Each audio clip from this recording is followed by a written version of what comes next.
Welcome to A1 TV Telugu news. నేను భువన. Details చూద్దాం. బాపట్ల నియోజకవర్గం కర్లపాలెం అబ్దుల్ కలాం ఫౌండేషన్ ఆధ్వర్యంలో ఎంవి రాజుపాలెంలోని ఒక నిరుపేద మహిళలకు సాయంగా బియ్యం నిత్యావసర సరుకులు అందజేశారు. ఈ సందర్భంగా పఠాన్ అహ్మద్ బాషా మాట్లాడుతూ పేదలకు ప్రతి శుక్రవారం బియ్యం, నిత్యావసర సరుకులు, దుప్పట్లు, అనారోగ్యంగా ఉన్న వారికి ఆర్థిక చేయూతను అందించడం చేస్తామని తెలిపారు. ఈ కార్యక్రమంలో షేక్ బహదూర్ బాషా, షేక్ సాబిర్, షేక్ జిలానీ, అబ్దుల్ గఫూర్, షేక్ అమీన్ తదితరులు పాల్గొన్నారు. సేవా కార్యక్రమాల్లో భాగంగా ఈరోజు కర్లపాలెం పంచాయతీలోని ఎంవి రాజుపాలెంలో ఒక నిరుపేద మహిళకు 10 కేజీలు బియ్యం ఇవ్వటం జరిగింది. మీ అందరి సహాయ సహకారాలు ఉంటే ఇలాంటి సేవా కార్యక్రమాలు ఇంకెన్నో చేస్తామని సభాముఖంగా తెలియజేసుకుంటున్నాను. భాగంగా 10 కేజీలు బియ్యం ఇవ్వటం జరిగింది.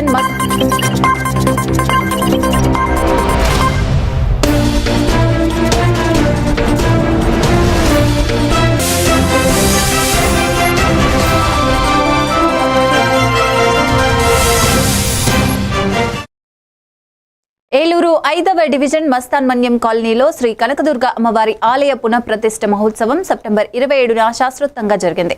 ముఖ్య అతిథులుగా APSRTC Vijayawada zonal chairman, Janasena in charge Reddy Appalanaidu, సతీమణి రెడ్డి అనురాధ పాల్గొన్నారు. వేద పండితుల పర్యవేక్షణలో నిత్య హోమాలు, యజ్ఞాలు, బలిహరణ, పంచామృత, లక్ష కుంకుమార్చన, హారతులు నిర్వహించబడ్డాయి. భక్తులు అధిక సంఖ్యలో పాల్గొని తీర్థ ప్రసాదాలు స్వీకరించారు. రెడ్డి అప్పలనాయుడు రాష్ట్ర శాంతి సమృద్ధి కోసం పూజలు చేయించారని తెలిపారు.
బాపట్లలో ప్రపంచ రాబీస్ డే సందర్భంగా పశు వైద్యశాల సహాయ సంచాలకుడు డాక్టర్ వి శ్రీనివాస్, జంతు ప్రేమికులు, రైతులు పాల్గొన్నారు. డాక్టర్ శ్రీనివాస్ చెప్పారు, ప్రతి ఏటా రాబీస్ వ్యాధి కారణంగా సుమారు 6,000 మరణాలు సంభవిస్తున్నాయని, ఎక్కువగా 15 నుంచి 20 ఏళ్ల యువతుల్లో ఉంటుందని, వీటికి కారణం వ్యాధి పట్ల అవగాహన లోపం, వీధి కుక్కల అధిక సంఖ్య కూడా సమస్య అన్నారు. 2030కి రాబీస్ రహిత దేశం లక్ష్యంగా ప్రభుత్వం కృషి చేస్తుందని చెప్పారు.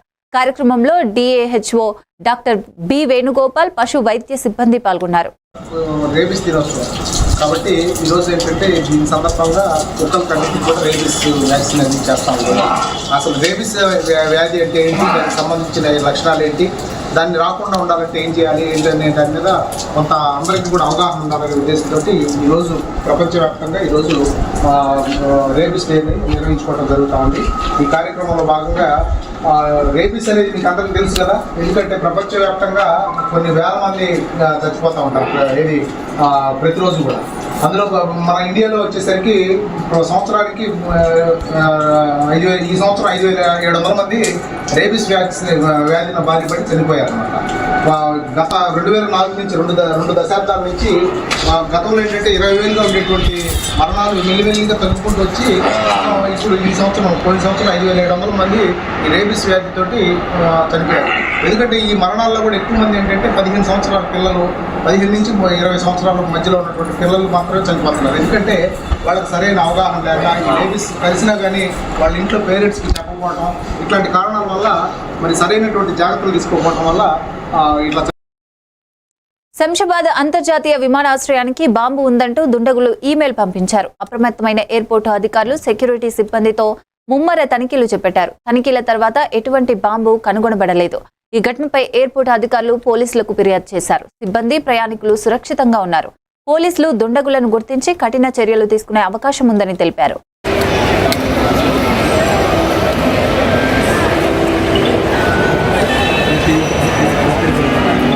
నర్సింగ్ అన్న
BRS working president KTR Jubilee Hills నియోజకవర్గం షేక్పేట డివిజన్లో పర్యటించారు. ఇంటింటికి కాంగ్రెస్ బకాయి కార్డు పంపిణీ చేయాలని చెప్పారు. కేటీఆర్ వ్యాఖ్యానాలు కాంగ్రెస్ ప్రభుత్వం అన్ని వర్గాలను మోసం చేసినట్లు ప్రజలకు తెలిపారు. ప్రతి వర్గానికి ఉన్న బకాయి మొత్తాన్ని కార్డులో ముద్రించి స్థానికులకు ఇచ్చారు. ఈ కార్యక్రమంలో బీఆర్ఎస్ టీం స్థానికులతో ఎదురు సందడి చేసి సజీవంగా అవగాహన పెంచారు.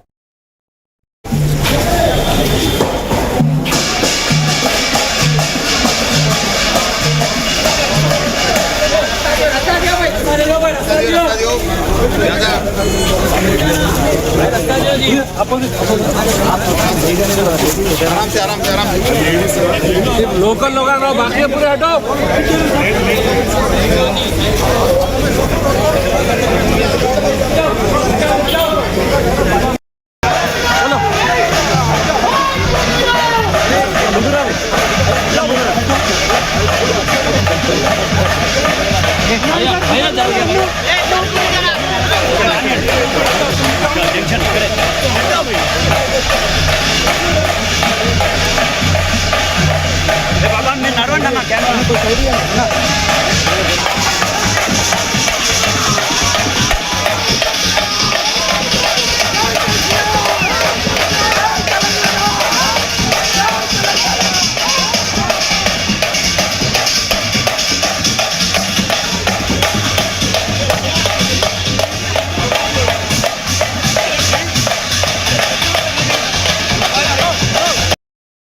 రంగారెడ్డి జిల్లా కొత్తూరు మండల్ మల్లాపూర్ గ్రామంలో వంట చేస్తుండగా గ్యాస్ సిలిండర్ లీక్ అవడంతో మంటలు చెలరేగాయి. దర్శన్ అనే వ్యక్తి ఇంట్లో ఈ ప్రమాదం సంభవించింది. అప్రమత్తమైన కుటుంబీకులు స్థానికులు మంటలను వెంటనే ఆర్పేసి ఎలాంటి ప్రాణహాని జరగకుండా సేఫ్గా ముగిసింది.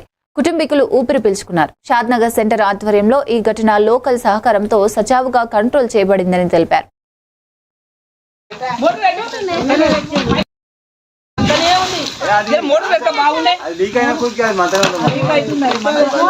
అది గరం ఉంది అయ్యా, అది ఆగకూడదు కంటిన్యూ, అది ఆగకూడదు కంటిన్యూ,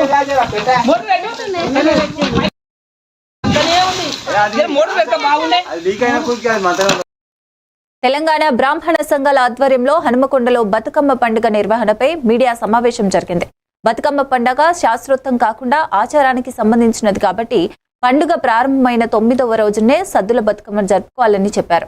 సంఘాల రాష్ట్ర ప్రభుత్వాన్ని ఈ నెల 29న సోమవారం పండుగకు అన్ని ఏర్పాట్లు చేయాలని, ఆ రోజును సెలవు దినంగా ప్రకటించమని గంగు ఉపేంద్ర శర్మ అభ్యర్థించారు. ప్రారంభమైనటువంటి బతుకమ్మ పండుగ అనేక ప్రాంతాలు, ముఖ్యంగా తెలంగాణ ప్రాంతానికి పరిమితమైనటువంటి పండుగ. ఈ పండుగ కొన్ని జిల్లాల్లో మాత్రమే ఎక్కువ సంఖ్యలో ఆడుకోవడం జరుగుతుంది. కాబట్టి ఈ పండుగను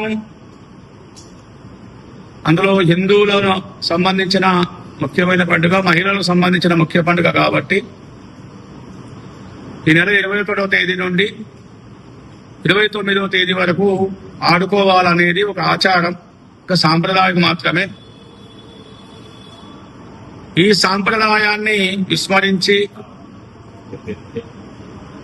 ఇవాళ కొంతమంది ఈ యొక్క పండుగను వేరే రకంగా మార్చాలని ప్రయత్నాలు చేయడం, ముఖ్యంగా ఇది గ్రామీణ ప్రాంతాల్లో పుట్టినటువంటి బతుకమ్మ పండుగ. పశ్చిమ గోదావరి జిల్లా తణుకు మాజీ మంత్రి కారుమూరి వెంకట నాగేశ్వరరావు మీడియా సమావేశంలో బాలకృష్ణపై కీలక వ్యాఖ్యలు చేశారు. భారతదేశంలో మెంటల్ సర్టిఫికేట్ ఉన్న ఏకైక ఎమ్మెల్యే బాలకృష్ణనే అని అన్నారు.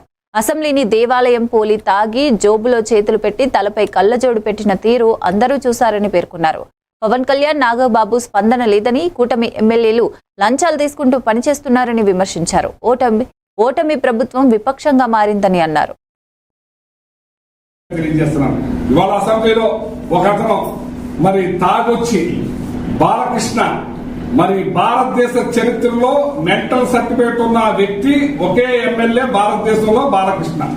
ఆ బాలకృష్ణ తాగొచ్చి రెండు చేతులు జేబులో పెట్టుకుని కళ్ళజోడు పైనెట్టుకుని మరి దేవాలయం లాంటి అసెంబ్లీలో మరి ఆ రకంగా మాట్లాడతాం. ఒక ఆయన అంటాడు పందిని కొట్టినట్టు కొట్టారంటాం. ఇదే ఎక్కడ గొడవ దానికి అర్థం కావట్లేదు. అసలు మరి ఒక డాక్టర్ అంట, ఒకళ్ళేమో మగినంట, వీళ్ళు చదువుకున్నారో ఏం చేశారో తెలియదు, ఇష్టానుసారంగా మాట్లాడుతున్నారు.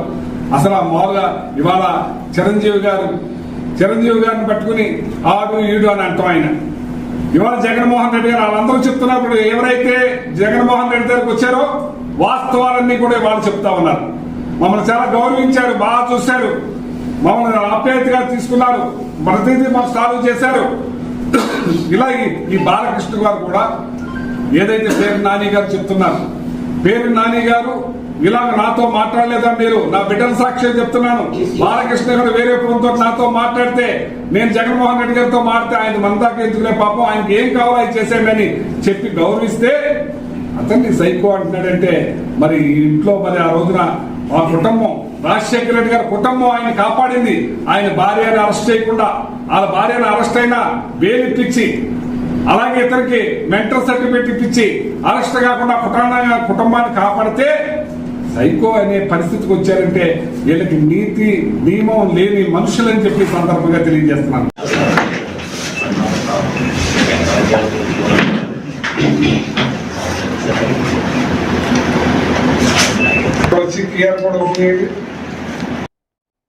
తణుకు జిల్లా కేంద్ర ప్రభుత్వ ఆసుపత్రి పారిశుద్ధ కార్మికులు 4 నెలల వేతనం, 40 నెలల పీఎఫ్ బకాయిలు చెల్లించాలంటూ AP medical contract worker union సమ్మెలో పాల్గొంటున్నారు. అధ్యక్షుడు కోనాల భీమారావు పేర్కొన్నారు. 150 పడకల ఆసుపత్రికి కనీసం 80 మంది పారిశుద్ధ కార్మికులు ఉండాల్సిన అవసరం ఉన్నప్పటికీ తక్కువ సిబ్బందితో ఎక్కువ పనిభారం వల్ల అనారోగ్య సమస్యలు ఎదుర్కొంటున్నారన్నారు.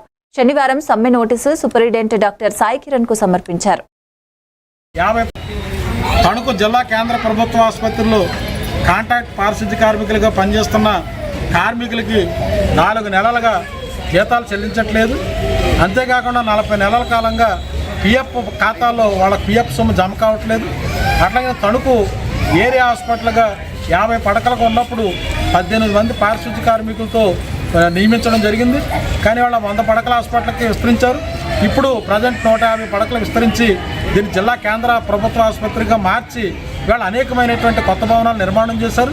కానీ హాస్పిటల్ భవనాలు పెరుగుతూ ఉన్న, పడకలు పెరుగుతున్నప్పటికీ ఇవాళ ఏదైతే 18 మంది 50 పడకల హాస్పిటల్ ఉన్నప్పుడు ఉన్న కార్మికులతోనే 150 పడకలకు విస్తరించినటువంటి హాస్పిటల్లో పారిశుద్ధ్య పనులు చేయించడంతో తీవ్రమైనటువంటి పనిభారంతో ఇవాళ తీవ్ర అనారోగ్యాలకి కార్మికులు గురవుతూ ఉన్నారు. ఇవాళ తక్షణమే ఇవాళ 4 నెలల వేతన బకాయిలు చెల్లించాలి, 40 నెలల పిఎఫ్ బకాయిలు చెల్లించాలి. ఇవాళ జిల్లా కేంద్ర ప్రభుత్వ హాస్పిటల్ స్థాయికి అనుగుణంగా కనీసం 60 మంది కార్మికులను నియమించాలని చెప్పి డిమాండ్ చేస్తూ ఉన్నాం. ఈ డిమాండ్లపైన న్యాయమైన సమస్యల పరిష్కారం కోసం సుదీర్ఘకాలంగా అధికారులకు అనేకసార్లు వినతిపత్రాలు సమర్పించడం జరిగింది, అనేకసార్లు ఉద్యమాలు నిర్వహించడం జరిగింది. కానీ వాళ్ళు ఎవరో కూడా స్పందించడం కానీ ఈ న్యాయమైన సమస్యలు పరిష్కరించడం కానీ జరగలేదు.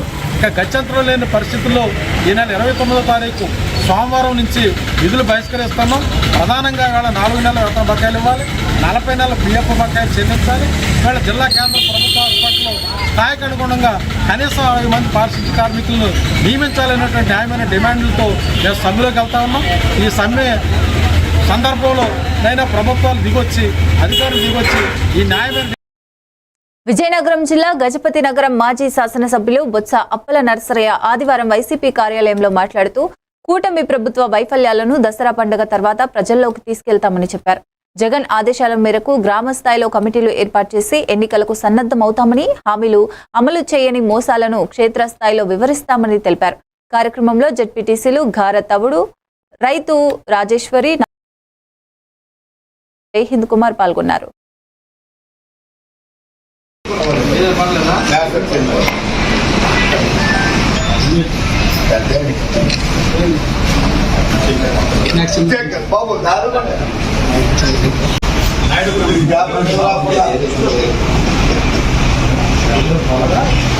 అసెంబ్లీలో ఏ విధంగా మాట్లాడారు మేము చాలా తీవ్రంగా ఖండిస్తున్నాం. మేము ఒక మాజీ ముఖ్యమంత్రి పట్టుకొని ఏ విధంగా ఆయన మాట్లాడాడు. ఒక సినిమాలో ప్రముఖులు అందరూ కూడా గౌరవించే వ్యక్తి మరి చిరంజీవి గారిని ఏ విధంగా ఆయన ట్వీట్ చేశారు. కౌన్సిల్లో చైర్మన్గా ఉంటే ఏ విధంగా ప్రోటోకాల్ పాటించకంటే తెలుగుదేశం ప్రభుత్వం ఏ విధంగా అవమానపరిచిందో మనం చూసాం. ఎందుకంటే ఒక దళితుడు ఎమ్మెల్సీలో చైర్మన్గా ఉంటే కనీసం మీ బావ ముఖ్యమంత్రి కాబట్టి ఏమన్నా చెల్లిపోతుందనే అహంకారంతో ఈరోజు మాట్లాడడం అనేది వైఎస్ఆర్ కాంగ్రెస్ శ్రేణులందరూ కూడా దీన్ని తీవ్రంగా మేము ఖండిస్తున్నాం. ఈరోజు ఇప్పటికైనా బాలకృష్ణ గారు దీని మీద క్షమాపణ చెప్పాలి. క్షమాపణ చెప్పి పెద్దరికం నిరూపించుకోవాలి. అంతే తప్ప నాకు ఎదురు లేదు, ఈ రాష్ట్రంలో నేను అక్కడ ప్రభుత్వం ఉంది. ఏలూరు శాసనసభ్యులు బడేటి చంటి మాట్లాడుతూ భక్తుల మనోభావాలను గౌరవించే సంస్కరణలను ఆలయ కమిటీ చైర్మన్ గా నియమించినట్లు తెలిపారు. ఏలూరు నగరంలోని పడమట వీధిలో ఉన్న శ్రీ వెంకటేశ్వర స్వామి దేవస్థానానికి పాలక మండలి ఈ రోజు ప్రమాణ స్వీకారం చేసింది. చైర్మన్ వీరమాచినేని చంద్రశేఖర్ సభ్యులు చేత శాసనసభ్యులు ప్రమాణ స్వీకారం చేయించారు. చంటి సూచనల ప్రకారం సభ్యులు దేవాలయ అభివృద్ధి కోసం కృషి చేయాలని సూచించారు. కార్యక్రమంలో కూటమి నాయకులు, కార్యకర్తలు పాల్గొన్నారు.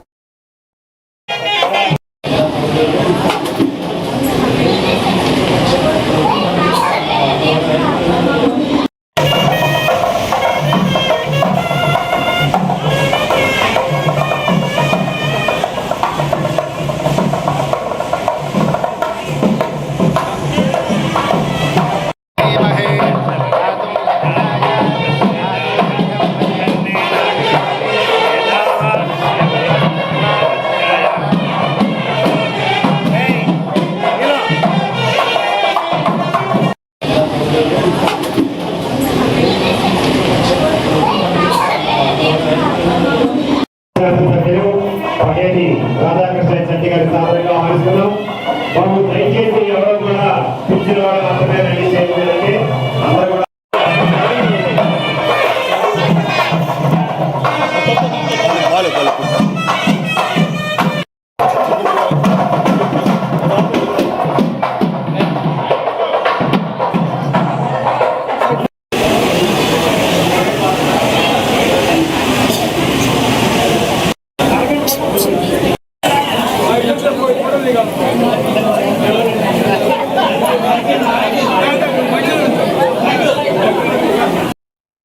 నెల్లూరు జిల్లా వింజమూరు మండలం సాతానువారిపాలెం గ్రామానికి చెందిన పరుచూరి హరేంద్ర ఉదయగిరి ప్రాంతానికి చెందిన రేష్మతో 2 సంవత్సరాలుగా ప్రేమలో ఉన్నారు.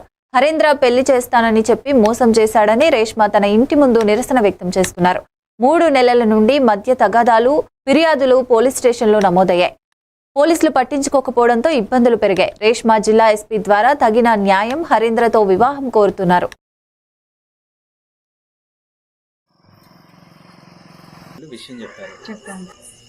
అక్కడ పాలెం ఊరు సార్. ఈ అబ్బాయి సూళ్ళూరుపేటలో జాబ్ చేస్తాడంట సార్. నాకు నెల్లూరులో పరిచయం అయ్యాడు. పరిచయం అయ్యి 2 సంవత్సరాల నుంచి మేము కలిసి తిరుగుతున్నాము. పెళ్లి చేసుకుందామని చెప్పి నన్ను మోసం చేసి 2 సంవత్సరాల నుంచి మాట్లాడుకుంటూ అలాగే తిరిగి ఈరోజు ఇంటికాడికి వచ్చేసరికి ఎవరు లేరు సార్.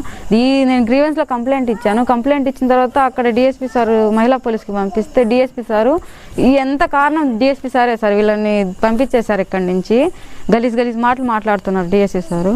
మీరు డబ్బులు తీసుకొని వదిలేయండి, మీరు ఎందుకు ఎంత దూరం పోతారు, నువ్వు ముస్లిమ్స్ కదా అది అని చెప్పి నన్ను భయపెట్టి అసలు ఆ అబ్బాయిని పిలిపించి మాట్లాడటం లేదు సార్. వాళ్ళు ఆ అబ్బాయి అసలు ఇక్కడ ఎక్కడున్నాడు కూడా నాకు తెలియదు.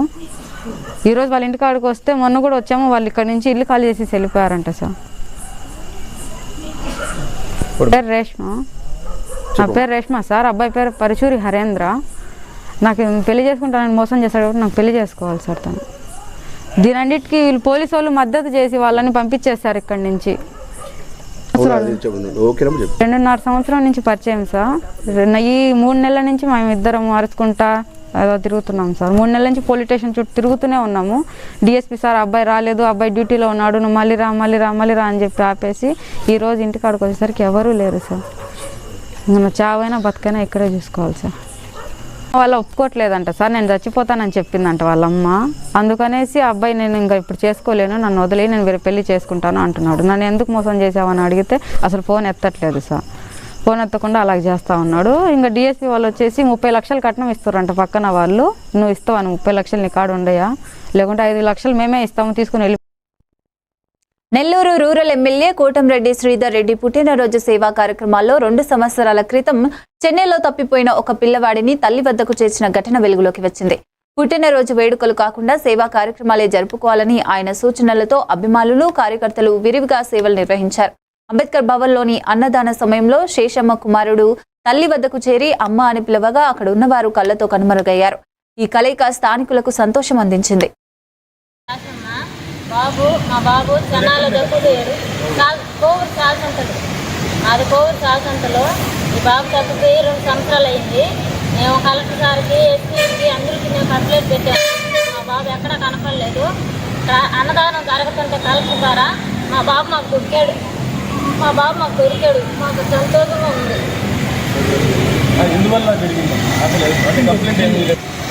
మేము ఆధార్ కార్డులన్నీ చేర్చుకున్నట్టున్న రోడ్డు మీద పోతా ఉంటే ఇక్కడ ఎమ్మెల్యేది పుట్టినరోజు అంట, ఇక్కడికి అన్నదానం కార్యక్రమం చేస్తుంటే వచ్చాము.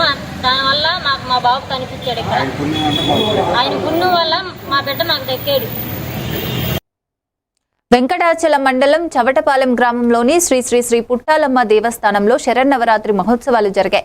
సర్వేపల్లి శాసనసభ్యులు సోమిరెడ్డి చంద్రమోహన్ రెడ్డి పాల్గొన్నారు. గ్రామస్తులు ఘన స్వాగతం పలికిన తర్వాత ప్రత్యేక పూజలు నిర్వహించబడ్డాయి.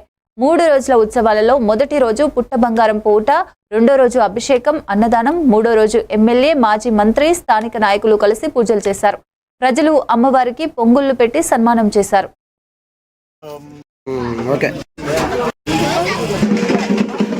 కొట్టిళ్ళకి పెంచారు ముఖ్యమంత్రి గారు.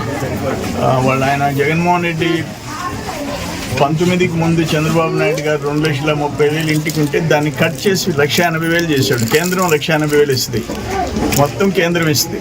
₹1 లేకుండా జగనన్న కాలనీలు అని పేరు పెట్టుకున్నాడు.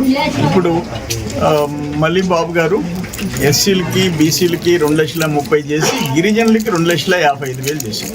కోటపాలెం దళిత వార్డులో శ్రీ పుట్టాలమ్మ దేవస్థానం ఆశీర్వాదాలు తీసుకున్నాం. అందరు నాయకులు, అందరూ తెలుగుదేశం, బీజేపీ అందరు నాయకులు ఇక్కడ నుండి స్వాగతం పలికారు. మా అక్క చెల్లెళ్ళు స్వాగతం పలికారు, ఆశీర్వదించారు. వాళ్ళందరికీ మంచి జరగాల, తల్లి దీవెనలు అందరికీ ఉండాలా, నియోజకవర్గం, జిల్లా అభివృద్ధి చెందాలని చెప్పేసి నేను కోరుకుంటున్నా. అందులో ఎస్సీ ఎస్టీల భవిష్యత్తు మారాలా. అన్ని విధాల చంద్రబాబు నాయుడు గారు వచ్చిన తర్వాత ఇప్పుడు నిన్న చెప్పాము, అక్కడ తెలంగాణ మనకంటే తక్కువ పింఛన్లు 2,020 రూపాయలు ఇస్తున్నారు, మనం 4,000 ఇస్తున్నాం. అంటే తెలంగాణ కంటే 2 ఇస్తున్నాం. మహారాష్ట్ర మా వెనక మాట్లాడొద్దు. మహారాష్ట్ర రిచెస్ట్ స్టేటు, తమిళనాడు, కర్ణాటక 1,000 రూపాయలు ఇస్తున్నారు పింఛన్, మనం 4,000 ఇస్తున్నాం. 33,000 కోట్లు ఇస్తున్నాం. వాళ్ళు 6,000, 7,000 కోట్లు ఇచ్చేది, 6,000, 7,000 ఇచ్చేది పెద్ద కష్టం ఉంది వాళ్ళకి. మన ముఖ్యమంత్రి చంద్రబాబు నాయుడు గారు మొదటి నుంచి ఎన్టీ రామారావు గారు మొదలుపెట్టే పింఛను, దాన్ని ఇప్పుడు 4,000 చేశాడు చంద్రబాబు నాయుడు. అప్పుడు 2,000 పెంచింది ఆయనే, ఇప్పుడు 1,000 పెంచింది ఆయన. అందుకని కర్నూలు జిల్లా ఆలూరు నియోజకవర్గం ఆర్ఎండ్బి గెస్ట్ హౌస్ లో వైఎస్ఆర్ కాంగ్రెస్ పార్టీ అధ్యక్షులు వైఎస్ జగన్మోహన్ రెడ్డి ఆదేశాల మేరకు అన్యాయానికి గురైన కార్యకర్తలకు అండగా నిలిచేందుకు రూపొందించిన డిజిటల్ బుక్ ను ఆలూరు ఎమ్మెల్యే బుసినే విరూపాక్షి ఆవిష్కరించారు. ఈ డిజిటల్ బుక్ 2 విధానాలుగా పనిచేస్తుంది. డిజిటల్ బుక్ .వైఎస్ఆర్సీపీ.com లో ఫోటోలు, ఆధారాలు అప్లోడ్ చేయడం, IVRS నంబర్ 040 49171718 ద్వారా ఫిర్యాదు చేయడం. కార్యక్రమంలో మండల నాయకులు, జెడ్పీటీసీ, ఎంపీపీ, సర్పంచ్, రాష్ట్ర, జిల్లా, తాలూకా కార్యవర్గ సభ్యులు, కార్యకర్తలు, అభిమానులు పాల్గొన్నారు. మేరకు ఈరోజు ఇక్కడికి వచ్చిన మనందరూ ఈ డిజిటల్ బుక్ గురించి తెలుసుకోవాలనే విధంగా 6 మండలాలకు చెప్పింటే అందరూ 6 మండలాల నాయకులు, ఎంపీపీలు, సర్పంచులు, అదేవిధంగా జెడ్పీటీసీలు, అదేవిధంగా మన రాష్ట్ర కార్యదర్శులు, జిల్లా కార్యదర్శులు అందరూ వచ్చిన దానికి అందరికీ ప్రత్యేకంగా ధన్యవాదాలు తెలుపుకుంటున్నాను. ఈరోజు మనకి ఈ డిజిటల్ బుక్కే మన కార్యకర్తలకైతేనేమి, మన నాయకులకైతేనేమి శ్రీరామ రక్ష. ఎందుకంటే ప్రతి ఒక్కరూ ఆ డిజిటల్ బుక్ లో ఓపెన్ చేసి ఎవరైతేనేమి, టీడీపీ నాయకులైతేనేమి, టీడీపీ కార్యకర్తలు అయితేనేమి, అదేవిధంగా ఈ పోలీస్ డిపార్ట్మెంట్ అయితేనేమి, ఏ రెవెన్యూ డిపార్ట్మెంట్, ఏ డిపార్ట్మెంట్ అయితే కానీ మనల కార్యకర్తలు ఎవరైనా ఇబ్బంది పెట్టినారా ఖచ్చితంగా మనం ఎందుకంటే మర్చిపోతామనే విధంగా ఈరోజు జగన్మోహన్ రెడ్డి గారు డిజిటల్ బుక్ గూగుల్లో వాళ్ళంటే వాళ్ళ పేర్లు మీరు అందరూ ఆ డిజిటల్ బుక్ ఓపెన్ చేసి వాళ్ళ పేర్లు, వాళ్ళ అడ్రస్ అంతా పెడితే ఖచ్చితంగా 29లో జగన్మోహన్ రెడ్డి గారు ముఖ్యమంత్రి అవుతారు. అయిన తర్వాత వాళ్ళది ఖచ్చితంగా వాళ్ళకి ఎవరు ఇబ్బంది పెట్టారో, కార్యకర్తల్ని, నాయకులు ఎవరు ఇబ్బంది పెట్టారో ప్రతి ఒక్కరూ మేము చూసుకునే పని లేదు. అది మొత్తం జగన్మోహన్ రెడ్డి గారు చెప్తున్నారు. 2022 ఓపెన్ చేస్తారు. ఖచ్చితంగా కార్యకర్తలకు అండగా నేను ఉంటాననే విధంగా ప్రతి మీటింగ్ లో మన జగన్మోహన్ రెడ్డి గారు. కర్నూలు జిల్లా ఆదోని నియోజకవర్గంలో టీడీపీ ఇన్ఛార్జ్, మాజీ ఎమ్మెల్యే మీనాక్షి నాయుడు ఆధ్వర్యంలో 37 మంది బాధితులకు సీఎం రిలీఫ్ ఫండ్ ద్వారా సాయం అందజేశారు. మొత్తం 15,70,977 విలువైన చెక్కులు ప్రత్యక్షంగా బాధితుల చేతులకు అందించారు. మీనాక్షి నాయుడు మాట్లాడుతూ, పేద ప్రజలకు సీఎం సహాయ నిధి ఒక వరంలా మారిందని, ఆర్థిక ఇబ్బందులు ఎదుర్కొంటున్న వారికి ఇది దోహదపడుతుందని చెప్పారు. చెక్కులు అందుకున్న బాధితులు సీఎం చంద్రబాబు నాయుడుకు కృతజ్ఞతలు తెలిపారు.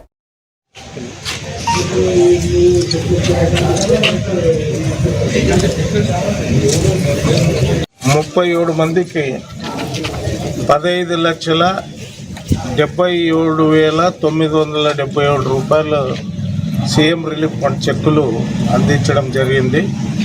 మొన్న 17వ తారీఖు 46 చెక్కులు ఇవ్వడం జరిగింది. ఈ వారం రోజుల్లోనే మరలా 37 మందికి ఇవ్వడం జరిగింది. ఈ రోజుతో మన నియోజకవర్గంలో నా ద్వారా 193 మందికి చెక్కులు అందించడం జరిగింది. మరలా ఈ దసరా పండుగ అయిన తర్వాత మరలా కొన్ని చెక్కులు వస్తాయి. మరి నేను ఎప్పుడు ఈ చెక్కులు పంపిణీ చేసినప్పుడు కూడా నియోజకవర్గంలో ఉన్న ప్రజానీకం అందరూ కూడా మీ ద్వారా తెలియజేయడం ఒకటే, ఎవరైనా కానీ ఏ కులానికి సంబంధించిన వాళ్ళు కానీ, ఏ పార్టీకి సంబంధించిన వాళ్ళు కానీ, మీరు ఖర్చు పెట్టుకున్న పేదవాళ్ళకి సీఎం గారు రిలీఫ్ ఫండ్ కింద ఇప్పించే కార్యక్రమం చేస్తున్నాము. మరి నియోజకవర్గంలో ఉన్న ప్రజలు ఎవరైనా కానీ దీన్ని సద్వినియోగం చేసుకోండి. ఎవరైనా వచ్చి నా ద్వారా వచ్చి నన్ను సంప్రదించి వాళ్ళు ఖర్చు పెట్టుకున్న రసీదులన్నీ ఇస్తే తప్పకుండా వాళ్ళకి న్యాయం చేయడానికి నేను సిద్ధంగా ఉంటా. ఆ రకంగా మా నాయకులు గ్రామాల్లో కానీ, వార్డులో ఉన్న నాయకులు కానీ, ఎవరైనా కానీ తెలిసిన వాళ్ళు ఇటువంటి ఇది ఆసుపత్రి పోయి ఉంటే మీరుగా పర్సనల్గా పోయి వాళ్ళు బిల్లులు అవన్నీ తీసుకొని వచ్చి ఈ కార్యక్రమాన్ని మీరందరూ కూడా పాల్పంచుకుంటుంటే మన పార్టీకి కానీ, మన ప్రభుత్వానికి కానీ, ముఖ్యమంత్రి గారికి కానీ మంచి పేరు తీసుకొని రావాల్సిన బాధ్యత మనందరిపైన ఉంది. ఈ రకంగా అందరూ. కామారెడ్డి జిల్లా ఆధ్వర్యంలో ఆదివాసీ నాయక పోడు సేవా సంఘం భద్రాచలంలో లంబాడాల తొలగింపులకు మహాగర్జన నిర్వహించింది. ఎస్టీ జాబితాలో అక్రమంగా చేర్చబడిన లంబాడాలను తొలగించాలని డిమాండ్ చేస్తూ భద్రాద్రి కొత్తగూడెం జిల్లా భద్రాద్రి పట్టణంలో ఈ నెల 28న భారీ బహిరంగ సభ జరిగింది. ఆదివాసీ సంఘాలు, కుల నేతలు, ప్రజానికం పాల్గొన్నారు. జిల్లా అధ్యక్షులు ముట్ట వెంటయ్య, నాయకులు కంది సాయిలు, ముత్యాల సంజీవులు, జమ్ముల శంకర్పుట్ట, శ్రీనివాస్, రవీందర్, కాశీరాం, నారాయణ ఇతరులు మహాసభను విజయవంతం చేశారు.